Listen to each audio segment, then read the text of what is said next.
Hello, everyone. Hope your day is going well. Why silence says more than words, especially when you're doing ride sharing. Anyone out there that does the ride share apps in any capacity, I know you all can understand now. As you all know, I once did ride share, had an abundance of rides, had many individual different characters and personalities step into my universe, aka my vehicle in the back seat.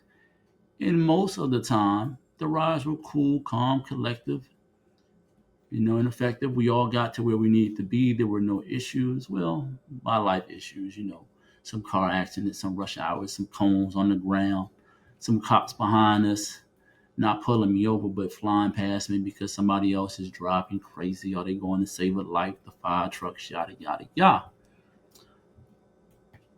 But there were times where I had an individual, a client get into my car.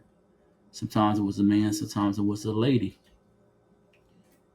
And like the vibe and the energy that we're giving off, it was like, it just told me, hey, don't say anything to them. Now, usually when an individual gets into the back seat, there were always tells, obvious tells, let me say that they didn't want to be bothered. First tell, they had their headphones on. Second tell, they go to sleep. Third tell, which could be the first tell, is they don't even speak once they get in the vehicle. You get in, you're supposed to speak. At least that's how I was raised. Most of us were raised. They wanted to speak. Okay. Another tell is they were just on their phone. And then, of course, the fifth tell is that they're just thinking out loud. Which, anywho, I'm not gonna get into the weeds on that. But I wouldn't say anything to a client when I would get one in my car that would act like that, give off those tells, because my main objective was to get them to where they needed to be. Now, mind you, all the time when a client got into the backseat of my car, I always spoke. I would say, hey, good afternoon, good morning, hey, good evening.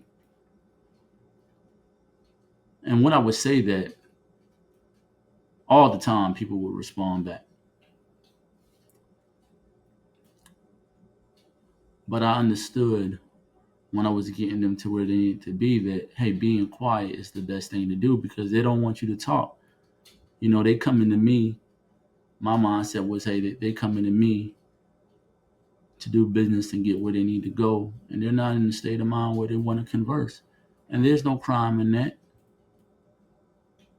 And the reason why my silence said more than words, or i.e., our silence said more than words, was basically like, hey, I respect that you don't want to talk. And I respect it so much that I'm going to just play my podcast or my music or whatever taste I like. Wouldn't be too loud, but loud enough where I felt as though I was having a smooth drive, which I usually was, pending the weather. The weather sometimes held it up.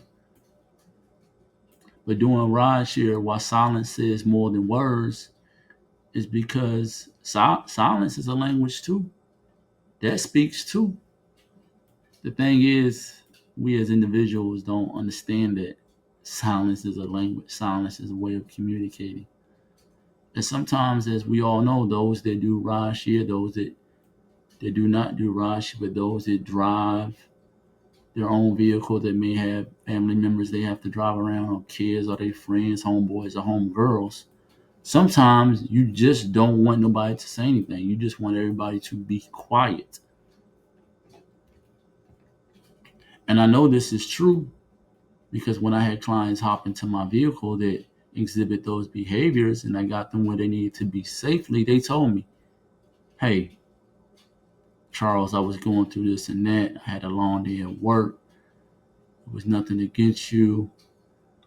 I wasn't trying to be mean or rude. And I was like, hey, I get it. Life happens.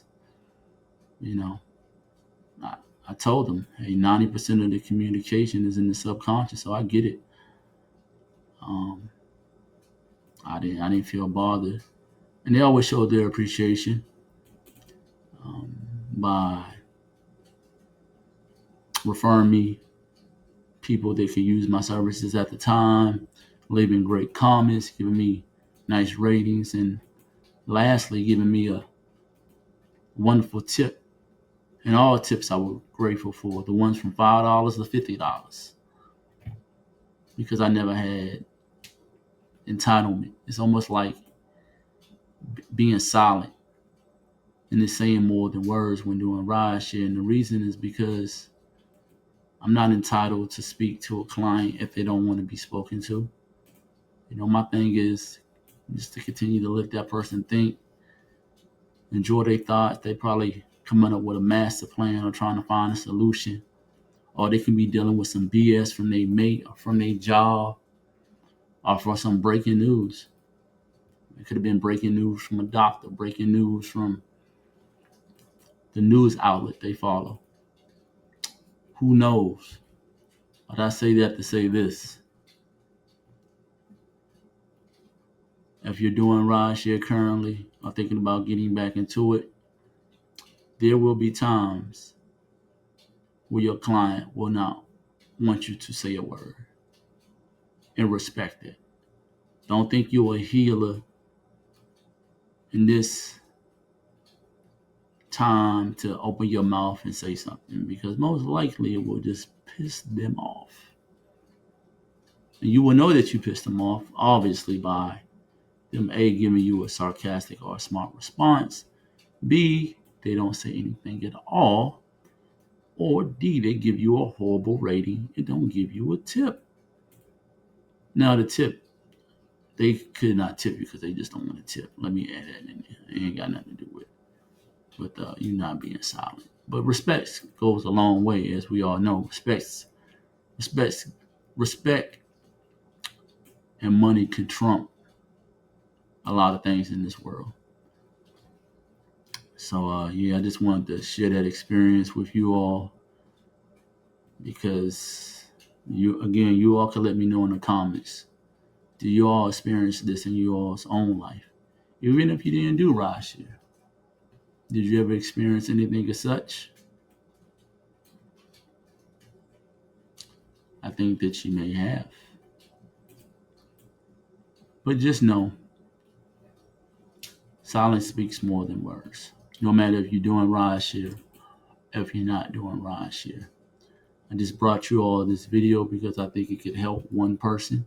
And if it can help one person, it has the possibility to help another person. And if you need more than this, feel free to click the link below. Go to Amazon.com and get my book. My book will be able to help you. It will be able to help a friend or even a family member. And if it don't help a family member or a friend, it can even help an enemy of yours.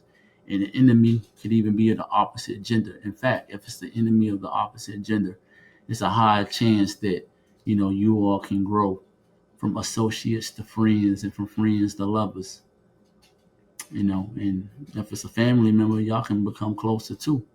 Helping them getting out of bind mentally, because your friend or whoever the individual is may think they're the only one that's going through something as most people think in their lives, and that usually is not the case. And again, I just think the book could be helpful. It's for a reasonable price. Like I said, go to Amazon.com and check it out. Like, share, and subscribe, and you all have a good day. Talk to you all later. Peace.